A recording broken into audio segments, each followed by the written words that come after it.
Hello, good morning, everybody. A very warm welcome to this morning's construction and engineering webinar, which is our winter update. My name is Stefan Harris-Wright. I'm a partner in the construction and engineering team at Birketts Solicitors. If we could have the next slide, please.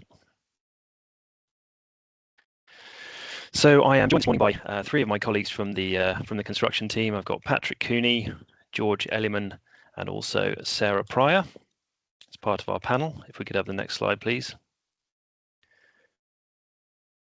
So hopefully most of you will have come across Birketts before, but just in case you haven't, there's a bit of information at a glance for you on this slide. But just briefly, in summary, we're a full service top 50 UK law firm. We've got 7 offices across the UK, in the east of England, London, Kent, and as some of you may have seen in the press in recent weeks, a relatively new office down in Bristol. So as part of our firm, we've got a specialist construction and engineering team of 15 colleagues, and we advise exclusively on transactional, non-contentious, but also contentious construction and engineering matters. If we could have the next slide, please. Okay, so in summary, just a kind of overview of what we're going to cover off in this morning's session. First of all, Patrick's going to provide an update on net zero building standards. George is going to talk about new fair pay initiatives in the construction industry, a very long-running theme. So some updates on that. And then Sarah's going to finish off with our traditional roundup of an update on some interesting and significant recent construction and engineering cases. And then we'll have some time at the end for the usual sort of Q&A with the panel. So that should be plenty of time to get through that and close by midday. So just before we kind of get into the meat of the session, just a few kind of housekeeping items for you. I say there'll be an opportunity for some questions at the end. So if you could please use the Q&A function in the Teams portal to put your questions through, that would be great. Please don't worry about being bold and putting your questions through. They come through anonymously, so please don't be shy. We've had a really good turnout for the session this morning, which is great. We'll do our best to get through as many of the questions as we can in the time available. And then finally, the session's being recorded, so you will get a copy of the recording and the slides and a feedback form afterwards. If we could have the next slide, please. And without further ado, I will hand you over to Patrick. Thank you, Stefan. I'm going to talk about the new net zero building standard, which is coming into the industry, sort of not a mandatory standard, I should add, give a bit of background to this whole net zero commitment, and then have a focus on how climate change requirements are being flowed down in standard form contracts with a little focus on NEC. So on to the next slide, please. So the background to the whole net zero commitment, I mean, 2021 is when the government published its target, its strategy rather, for achieving net zero by 2050. And the legal background to that is the government had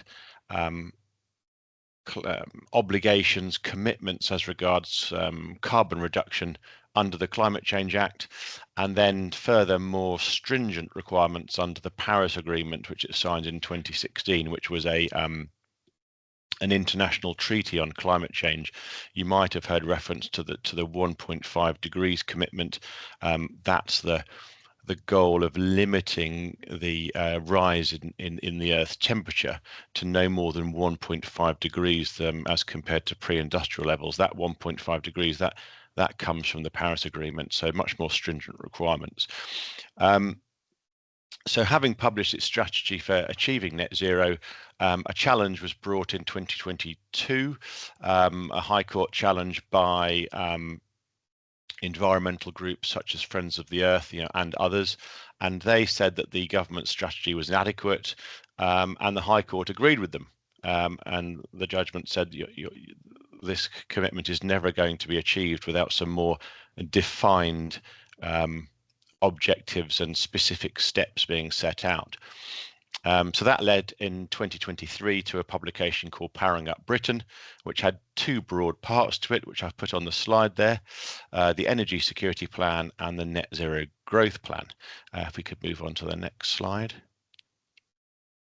Thank you. So the security plan, the energy security plan, is around doubling electricity capacity and decarbonising the power sector. And the net zero growth plan sets out the specific next steps that the government will take in relation to achieving net zero. So that growth plan contains the sort of specific steps which the High Court said were lacking in 2021. And it also resulted in the creation of that new government department I've put on the slide there, whose responsibility it is to deliver on all these commitments and also maximise the economic opportunities from the transition. On to the next slide, please. So what is the construction industry doing to sort of do its bit, as it were? Well, it's clear that the industry needed a unified standard for delivering and measuring net zero. I mean, companies striving to achieve net zero and publicise it have struggled to reach an agreed definition on what net zero means, and there's never really been a common methodology for assessing net zero. So it all leads to a lack of confidence really in any net zero claims made. So this standard, as it's going to be called for short, creates a single definition for what net zero means and specific measurable requirements for buildings to be considered as net zero. Where does it come from? Well, it's sort of widespread industry collaboration, input from RICS, REBA, the ICE, leading developers, contractors, consultants right across the industry to sort of collaborate and produce this standard. As it says on the slide there, the full title is the UK Net Zero Carbon Building Standard, or just the standard for short. It's in its pilot stage. The pilot stage is just launched, and the pilot testing stage begins early next year. Actually, through their website, you can actually volunteer to take part in the sort of pilot testing program, and it's expected to come into force properly in late 2025, and it's anticipated it's going to be applicable to, I've said come into force, but as I said earlier, it's not a mandatory standard. It's very much a voluntary thing, and it applies, or going to apply, to a very wide range of sectors. But one significant sector it's not going to apply to at the moment is infrastructure projects. So it'll be interesting to see what happens there, because obviously some of our very potentially biggest emitting projects are infrastructure projects. So that's one gap at the moment. I mean, broadly how it works, I'm not going to go into the detail of the specific criteria, but the standard talks about a whole life approach. So what they're going to measure, and when I say they, you can't self-certify, as I've put on that the last part of the slide.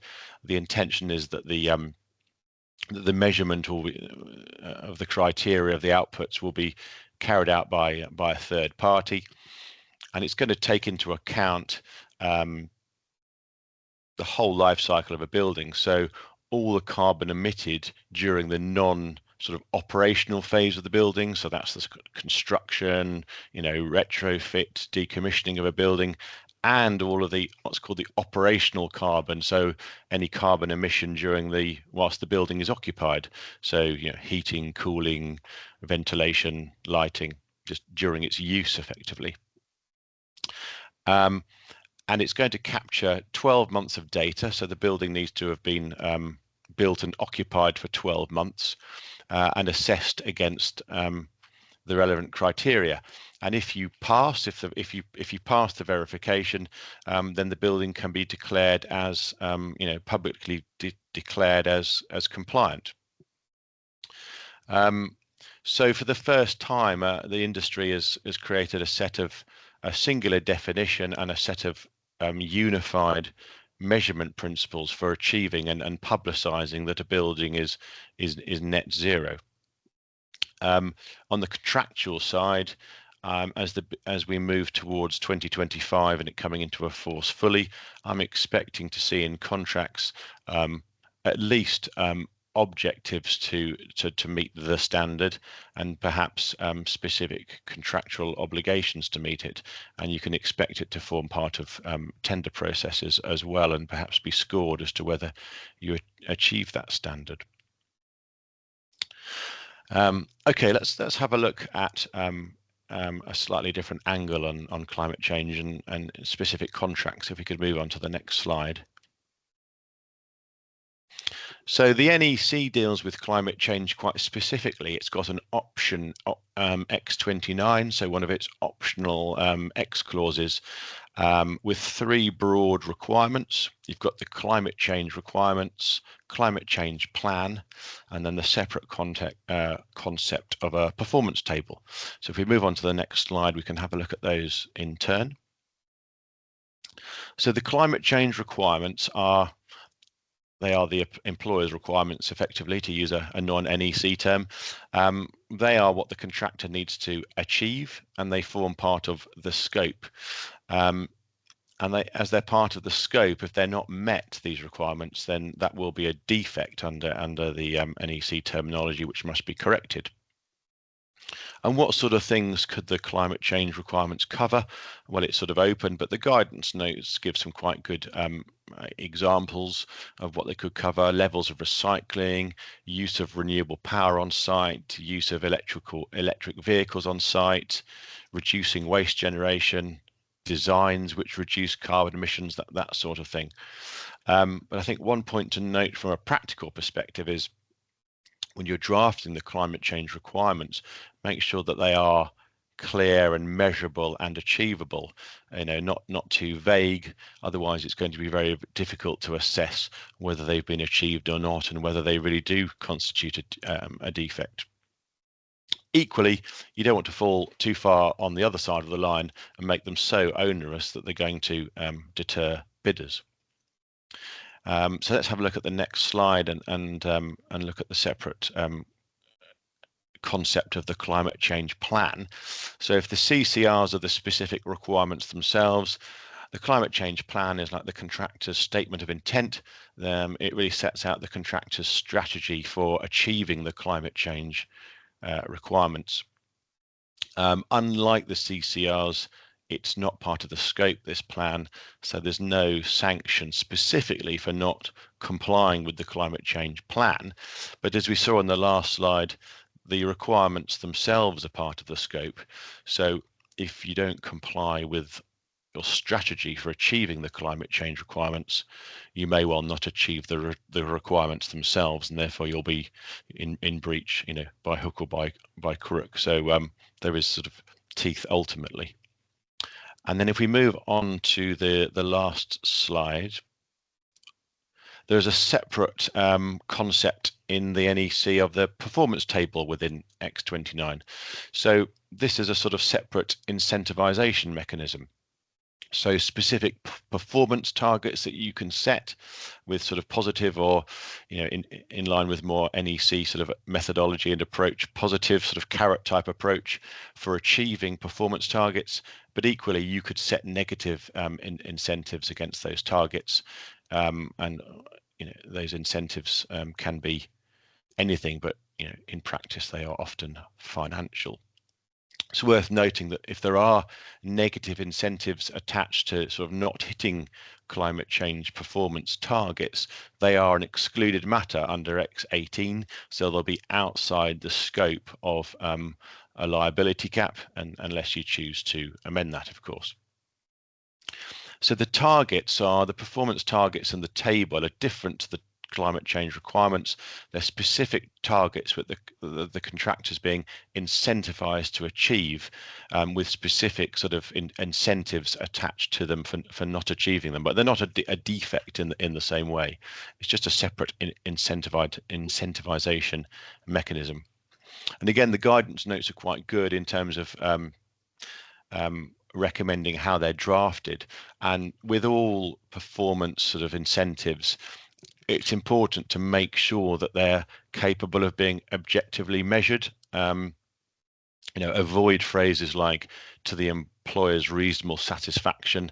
That's just ripe for argument as to whether, and confusion as to whether a target's been met or not, and whether the incentive should kick in or not. So make sure it's objectively measurable and ascertainable in that way. And the guidance notes sort of help with that process by sort of recommending the sorts of things that the performance table could address. The subject matter of the incentive, what the actual target is, how it's going to be measured, the date when performance is measured. So all sorts of objective criteria, really. There's no sort of obligation as to or restriction as to which standards you could apply to the performance incentives in this table, but you may adopt industry standards such as BREEAM or BREEAM ratings. I'm never quite sure how to pronounce that word, whether it should be one or the other, but there are industry standards out there which you may want to adopt. Okay, let's go on to the next slide. Thank you. What would be the benefits of these quite detailed obligations in X29? Well, clearly going to be attractive to occupiers and lenders who've all got their own ESG goals. Good for staff recruitment and retention. Working for a company that's actively trying to protect the environment is going to be attractive to employees. Obviously good for from a PR perspective. It's about delivering projects which protect the environment. A building with green credentials may well be able to attract a premium price. And then finally, and this goes back to the sort of net zero building standard that the industry's going to adopt, it's about the wider social benefit. This is the construction industry's concerted unified effort to ultimately achieve net zero and mitigate the impact of construction on the environment, and that can only be encouraged if there are these obligations which are then passed down the supply chain, so more likely to sort of achieve the ultimate goal, as it were. Okay, that's all from me on net zero and X29. I'm going to hand over to George, who will talk to you about fair payment. Thanks, Patrick. So we decided to talk about fair payment, prompt payment initiatives in this webinar, and that's partly off the back of an announcement from the government from around September, just after they came into power, to replace the prompt payment scheme that is currently in place and that around 5,000 businesses are signed up to, with a new fair payment code, which will hopefully fix what a lot of people consider to be the main issues with the prompt payment code to date. I say that we decided to talk about it now because of that, but late payment, fair payment, it's a very, as Stefan said, a very long-running issue in the construction industry in particular. Particular features of the construction industry lend itself to being a particular problem when you think about things like discrepancies in size and in commercial power between larger contractors, larger clients, and smaller SME subcontractors, or potentially multi-tier contracting structures, and procurement timeframes can also exacerbate an issue. If a larger client or a larger contractor has agreed what it considers to be an acceptable payment time period, that is not necessarily, and is actually highly unlikely to be, an acceptable payment time period further down the tiers. So next slide, please. So the best place to start with this is to just sort of go through the toolkit that in the construction industry we would consider to have available in terms of ensuring fair and on-time payment. And the first thing to stress here is there is a subtle but important difference between what we would call fair payment and what we would call late payment. Some of these provisions here are designed to be a stick to use in late payment circumstances, but they're not necessarily talking about fair payment. So late payment doesn't necessarily cover all cases of unfair payment. Unfair payment can include extended payment periods from day one. So the first here, 1998, first to come in, was the Late Payment of Commercial Debts Interest Act, and that introduced a statutory right to claim interest on late payment into contracts for the supply of goods and services, so it applies to construction contracts. It also introduced the statutory periods at which those interest rates can be levied, in the absence of having alternative interest rates included in your contract. Then the second example there we've got is the Construction Act in 1996, which includes the statutory right to suspend for non-payment. And this is important, particularly for construction, because, as I've said, there's a greater risk there in a larger contractor or a larger client passing down its onerous payment terms to an SME, and it's a useful tool to have to incentivize a contractor or a client to not breach its payment terms that it's agreed. Now, whether that's going to be useful in a particular situation does vary. If you're on a very short program, for example, where you're delivering, supplying, or installing some element of the works, and then you're going to step back, issue your invoice, not do anything else, a right to suspend isn't especially useful in that situation. But on a longer program, is going to be helpful. Next slide, please. Next up is the compulsory reporting requirements. So they were brought in around 2017, and these are a limited applicability for certain businesses that meet a specified threshold of size. So what we're talking about here is annual turnover, which is 36 million, a balance sheet of 18 million, and a employee count of 250. And if a business meets 2 out of those 3 requirements, it then becomes subject to these regulations, which require them to report on payment practices, standard terms, policies, and then their actual performance against those payment practices. And then you see there that there is a criminal offence element to this by business and its directors if it fails to publicise its report. Next slide, please.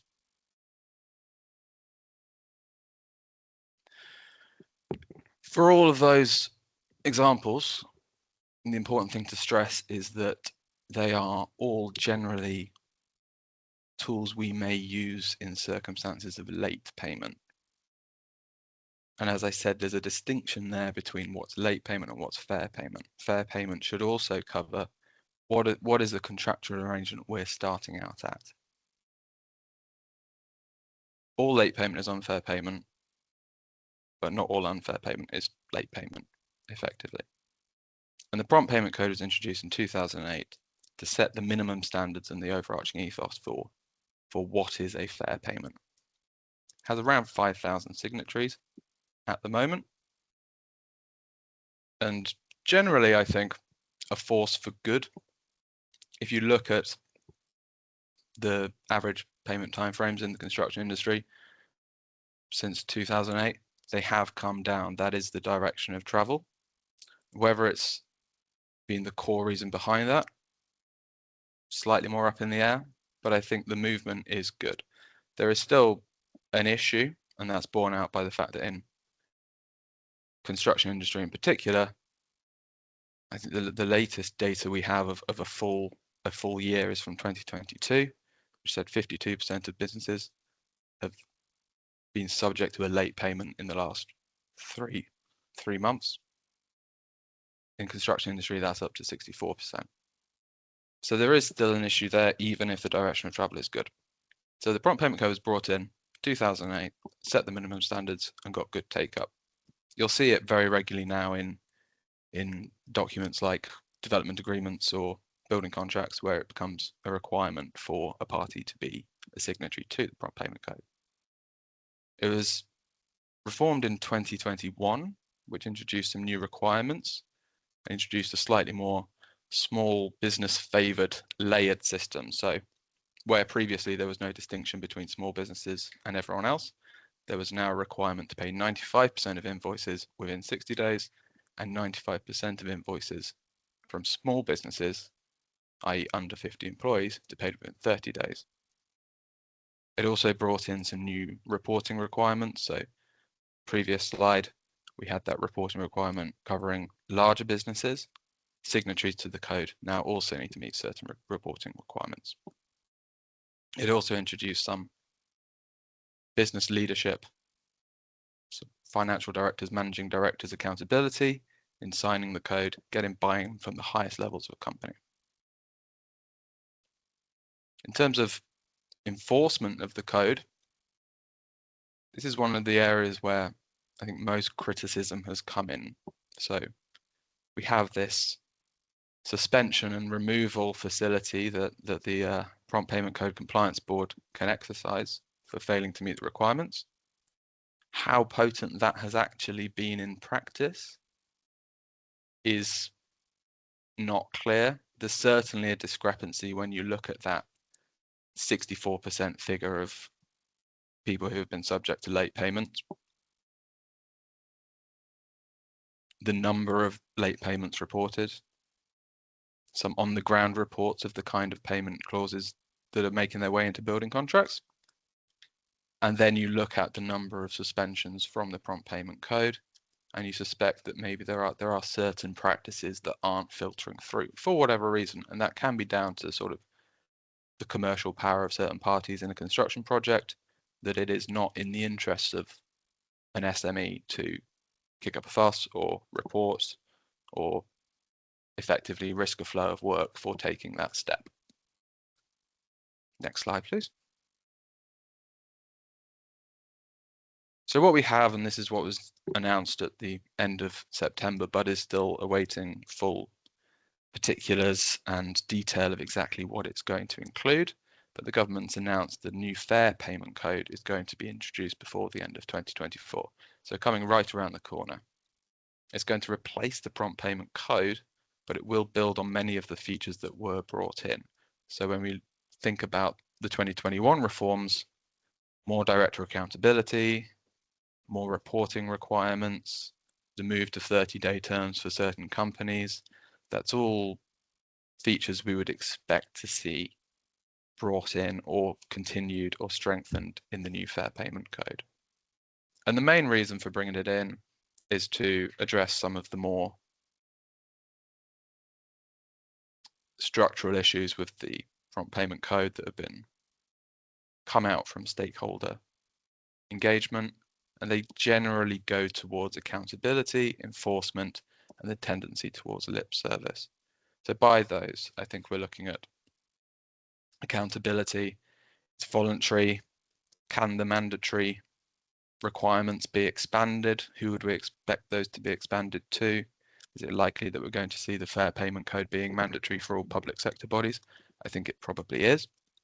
Enforcement, how can we strengthen that framework with the compliance board, taking it perhaps more towards proactive investigation, proactive auditing, and away from reporting, reviewing the reports, relying on reports from unpaid suppliers, and then taking action some of the time, suspension some of the time. Could we possibly be looking at something like fines for repeated breaches? Could we be looking at a stronger approach to permanent removal from the code for repeated breaches, or other potential punishments within the scope of what the government can do? For example, removing a company that breaches the code from entitlement to certain corporation tax release, are all things that have been mooted, but we'll have to wait and see for the full detail when it comes out. Next slide, please.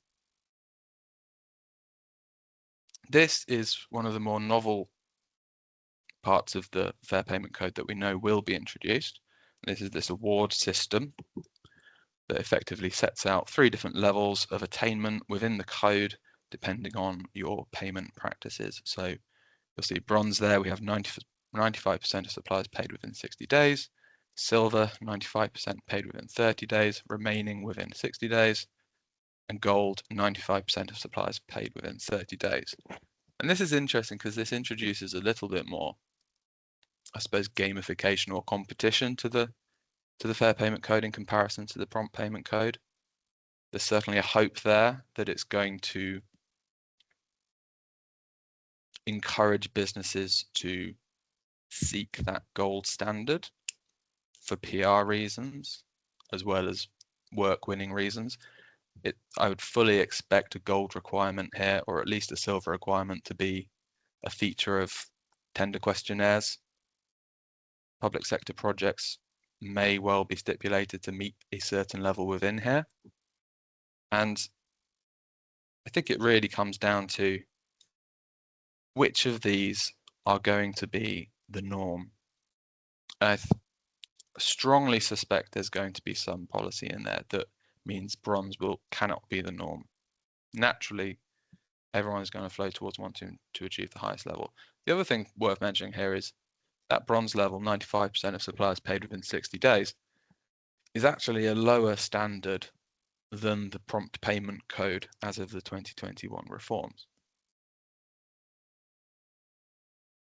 And there's a question mark there over whether what this does is instead reduces the likelihood of some form of enforcement action being taken against a company that pays 90% of its supplies within 60 days. Because you can hit this bronze level here, which is a worse performance than under the prompt payment code. And if there are no punishments involved in that, which I suspect there wouldn't be because bronze has been achieved, it doesn't necessarily line up to receive a bronze award and also be punished under the fair payment code. Is that a weakening? I suspect what will happen is it will become the norm for gold to be the requirement in things like development agreements, building contracts, public sector projects, and the like. Next slide, please.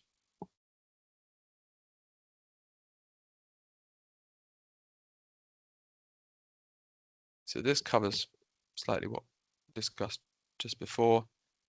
The only point I would add here is that consultations are coming. So there will be certain provisions that will be included in the fair payment code, but they may not go as far as the government intends to in protecting small businesses, ensuring fair payment. And it may well be that these consultations include some of the more meat on the bones of what the enforcement protocols are going to look like. What are the compliance protocols going to look like? Will there be another body that will be responsible, replacing the Prompt Payment Code Compliance Board, that is going to have a few more powers, going to have more auditing powers, going to be able to take more action to really enforce the Fair Payment Code. Next slide, please. So to wrap up, I think the key thing is to watch this space. This is an announced policy. It hasn't been fully set out in legislation yet, but it will be very soon if they're planning to bring this in by the end of the year. And the other point I would note there before I wrap up is just to note that the EU late payment regulations, we have a 30-day payment term that is coming in for all commercial transactions in Europe. Now you're going to have large clients, large contractors that might have a European presence. They might have to adjust their administrative practices to account for this. And that, in comparison with targeting a gold standard under the Fair Payment Code, is likely to result in wholesale behavioural changes, I would have thought, if they're trying to achieve both of these standards. And with that, I will pass over to Sarah for the case law update.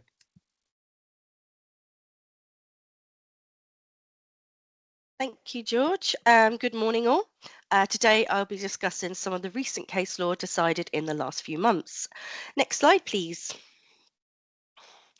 So first up is the eagerly awaited decision from the Supreme Court in the case between Abbey and Simply Construct, where it was finally held that a collateral warranty will not typically be a construction contract for the purposes of the Construction Act. The background was that Simply was appointed by the employer Sapphire Building Services under a JCT D&B to design and build a 65-bedroom care home in Mill Hill, London. Abbey were the tenant of the property, operating the care home business from the property. Simply initially provided a collateral warranty to the owner of the property, Toppin. Simply then provided a collateral warranty to Abbey in its capacity as tenant, following a request from Toppin to do so. Although it is important to remember that this warranty was not provided until 2020, long after the works had been completed. Toppin discovered fire safety defects at the property and notified Simply accordingly, asking Simply to rectify those defects. Simply didn't do that, and so Toppin employed another contractor to remedy those defects. Abbey paid for the cost of the remedial works on behalf of Toppin. Both Toppin and Abbey commenced adjudication proceedings against Simply for costs associated with those defects, sums of 8.8 million and 5.5 million respectively. The adjudicator agreed that Simply was liable and awarded Toppin damages for the cost of those remedial works, and Abbey lost profits as a result. Simply did not pay, and Abbey sought to enforce the adjudicator's decision at the TCC. Next slide, please. It was held by the TCC that a collateral warranty was not a construction contract for the purposes of the Act, and so the adjudicator had no jurisdiction to decide the dispute. His decision in respect of sums due to Abbey was therefore unenforceable. Abbey appealed, and the decision was subsequently overturned by the Court of Appeal in June 2022. However, in December of the same year, leave was granted, allowing Simply to appeal the decision to the Supreme Court. In hearing the appeal, the Supreme Court was asked to consider whether a collateral warranty is a construction contract within the meaning of Section 104(1) of the Construction Act. It raised two issues.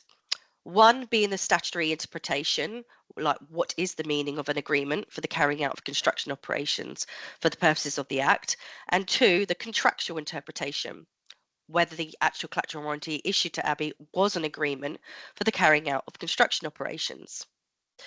The Supreme Court unanimously held that a collateral warranty was not a contract for construction operations unless it contained an express obligation to carry out construction operations for a beneficiary under the original contract being warranted. The collateral warranty issued to Abbey simply replicated undertakings given in the original building contract, rather than any separate or distinct undertakings for the carrying out of construction operations. As such, it was not a construction contract for the purposes of the Act, and the adjudicator did not have jurisdiction to decide the dispute referred by Abbey, and the appeal was allowed. Next slide, please. What can we learn from this? There are two things. Firstly, most collateral warranties will not be construed as a construction contract for the purposes of the Act.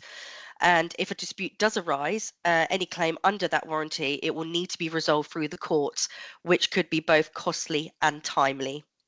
Secondly, if a party wishes to have the benefit of adjudication as a method of dispute resolution, they will need to either give careful consideration to the drafting of the warranty and also include distinct or separate undertakings in the collateral warranty, which give rise to separate undertakings for the carrying out of construction operations over and above those contained in the underlying building contract or subcontract appointment, whatever the case may be, and also include a specific right to adjudicate in the warranty itself.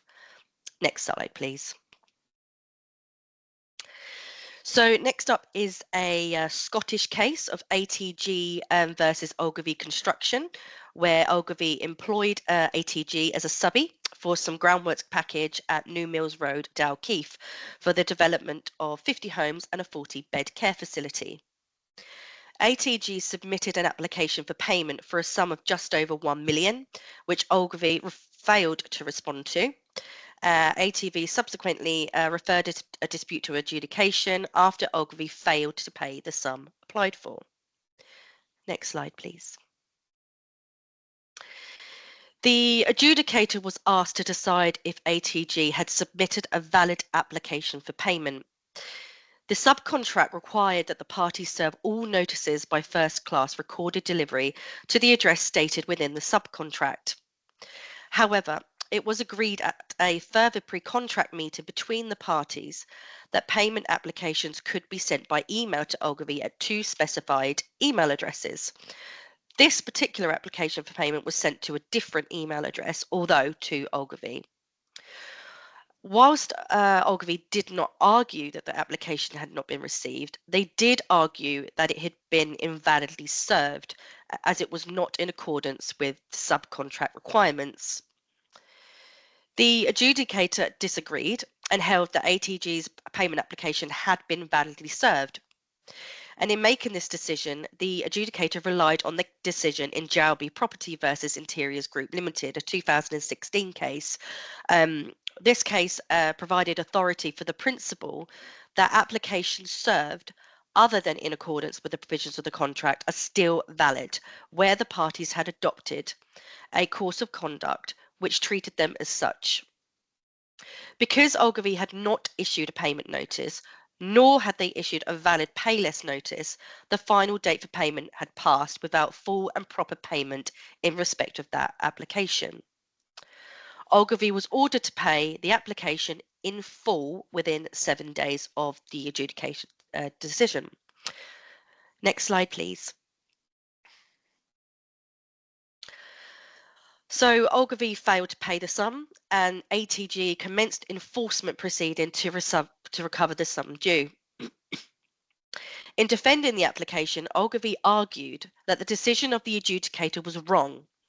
They stated that the adjudicator had materially breached the rules of natural justice, as the subcontract required that notices were to be served by first-class delivery posted to a stipulated address. Further, Ogilvy argued that the adjudicator had gone off on a frolic in applying the Jalby case, including that he considered an English law case where the contract and the adjudication was subject to Scottish law. The judge found that Ogilvy's defence was entirely without merit, and that the adjudicator did not go off on a frolic of his own, and that the adjudicator was entitled to rely on ATG's submissions and look at English court decisions, including the Jalby case, which exemplified the principle that ATG were arguing before the adjudicator. The judge criticised Ogilvy for mounting a frivolous defence. Next slide, please. So in summary, even though this case wasn't decided under, it was actually decided under Scottish law, it does reinforce the importance of submitting valid payment and pay less notices in challenging applications for payment. Again, this decision highlights the pay now, argue later principles, which underpin the payment provisions of the Construction Act. As previously stated, the judge was very clear here about ignoring reminders and mounting frivolous defences to avoid payment, which constitutes unreasonable behaviour and the cost consequences that brings. Next slide, please. And so our final case today is between Beck Interiors Limited and Eros Limited. Eros employed Beck as a fit-out contractor for the new Mandarin Oriental Hotel at Hanover Square in Mayfair. Over a 13-day period, Eros issued 4 separate adjudications against Beck for sums exceeding 34 million. Beck applied to the TCC for an injunction to prevent Eros from issuing any further adjudications against them unless they first obtained permission from a judge at the TCC. Beck also sought an order that Eros be compelled to withdraw the 4 adjudication notices. Next slide, please. So the judge recognised that it was a burden to deal with 4 adjudications in such a short space of time. Eros nevertheless had a statutory right to adjudicate at any time. The judge found there was no unconscionable, unreasonable or oppressive behaviour in Eros's approach to the individual adjudications, and that it is rare for the court to interfere in the adjudication process by way of adjunctive relief. On this basis, the application for adjunctive relief was refused. Next slide, please. So this cause basically reinforces the court's reluctance to intervene in adjudications, and that it will only do so in exceptional circumstances. This was not an exceptional case that merited the intervention of the court. So that's all for me. Thank you for listening, and I will pass you back to Stefan for our Q&A session. Thanks very much, Sarah. Hope everybody found that useful. There's some fascinating material in there. I think there's some new areas coming through in the industry and some really interesting topics. I hope you'll agree. We've had quite a few questions coming in, which is great. Thank you very much for those, Patrick. We've had quite a lot on net zero building standards, so you might be on your feet quite a bit in the next 14 minutes or so. But perhaps we can get into those now. So, Patrick, if I come to you first, question here. We hear so many different definitions around net zero. Is there a difference between net zero and carbon neutral? Well, that's a good point. It's probably worth looking at what net zero means, and then we can compare that to carbon neutral. So in the industry, I think some say that net zero is about the amount of greenhouse gases being released into the atmosphere being equal to the amount being removed. But that, that is net, but that allows for processes like carbon capture and carbon offsetting.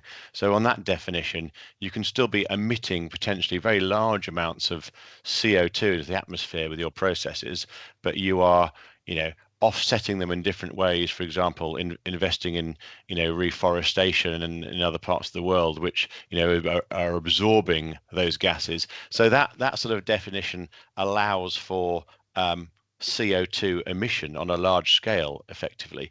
I think a truer definition of net zero is simply that you are no longer emitting greenhouse gases into the atmosphere.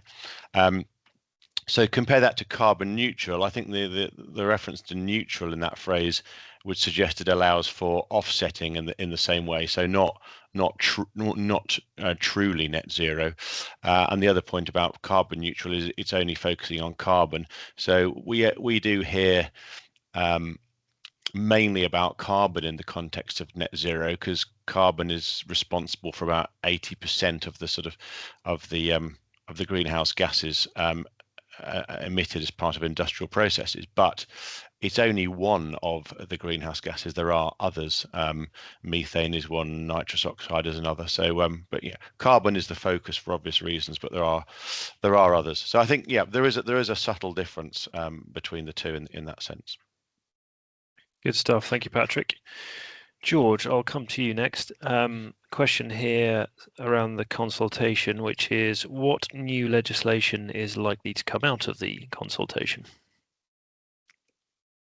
Yeah, it's an interesting one, especially because at the moment all we really have to go on is a sort of fairly summary government announcement of the Fair Payment Code. One thing I think it's likely to cover off is as a reference in the announcement to a far more robust approach to compliance and enforcement. And I suspect there's going to be elements of that aren't going to be captured within the Fair Payment Code itself. The Fair Payment Code will almost remain as a sort of a positive document, a positive requirement, setting out exactly how we're going to be better. And then I think if we're going to bring in any new sort of auditing requirements or reporting requirements that go beyond what we already have to date, I think that will be brought in separate legislation.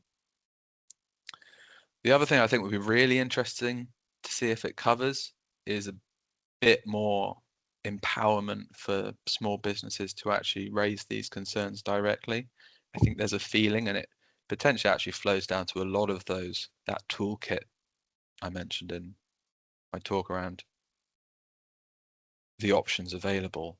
How many of those is a smaller contractor actually going to use when it has the sort of commercial weight of its client or its contractor above it? How empowered is it going to feel to report to the compliance board if it hasn't been paid on time, or if it's been subjected to 60, 90-day payment terms. Something in the new legislation around that would be interesting, but that's certainly something you'd have to be consulting on with the industry. So I expect that's why we'd be going down a consultation route. Great stuff. Thank you, George. Question here for you, Patrick, around climate change risk assessments. This was referring back to the comments you were making on around slide 10. So if there's a failure to comply with the requirements for CCRAs, is that a defect that has to be corrected? And would that be covered by a latent defects insurance product if a defect is found, or would it fall to the builder or contractor to fix using their own funds? Interesting question. So there's a couple of parts to that. So the climate change requirements are part of the scope. So if the contractor doesn't meet those requirements, it is a defect. So that would fall to the contractor to remedy at its own cost. You've then got the separate question of whether the issue, whatever the defect is, would be covered by a policy of insurance, and in your question, it's about whether it would be covered by a latent defects policy. So that wouldn't be a contractor policy. It would be, let's say you're the beneficiary of a policy. Let's say you've bought the building and you weren't happy with the existing sort of warranty package. You might have taken out your own latent defects policy. So would any sort of breach of the CCRs be covered by that latent defects policy? First point to bear in mind is latent defect policies are primarily in place to cover major structural defects. So that's the overarching purpose of a latent defects policy, which gives you the answer to the question, which is it may do. So if the CCRs, if the breach of the defect, caused real structural issues, then it probably would be. If it didn't, it may well not be. But one thing I have learnt in dealing with insurance policies in claims and seeing how PI policies can overlap with CAR policies and respond at the same time, it seems to me that you can almost pay for you can almost get anything insured if you're prepared to pay for it. But the trick is to check the detail of the policy, because in any insurance policy, and especially in latent defects policies, there will be exclusions. So you'd need to check the specific terms of the policy to be sure. But just bear in mind that the overarching point that latent defects policies are primarily there to protect against structural issues.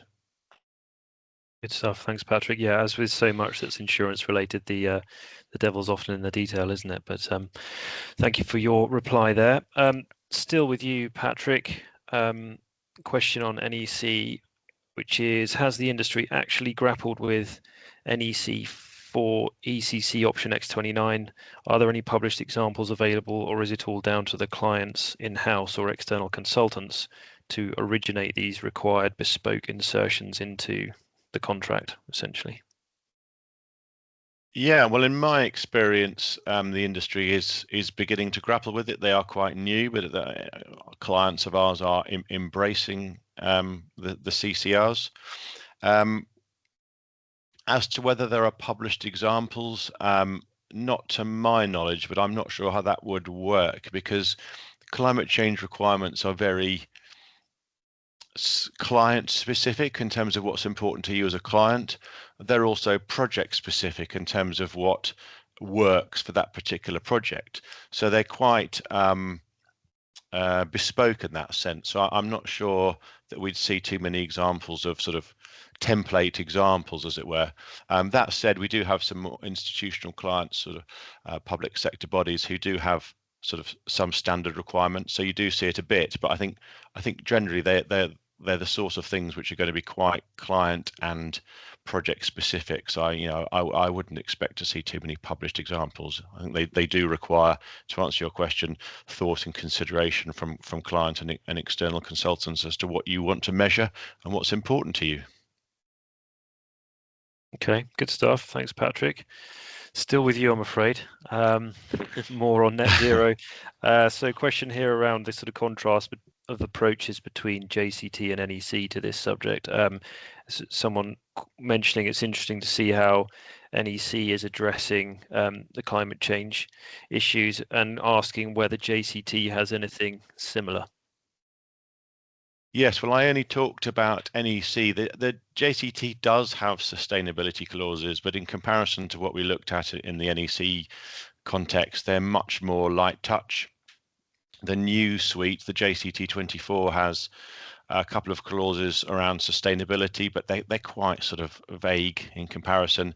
There's new clause, I think it's 215, which talks about the contractor being encouraged to suggest, amendments to the project which could improve sustainability and environmental performance. That's one.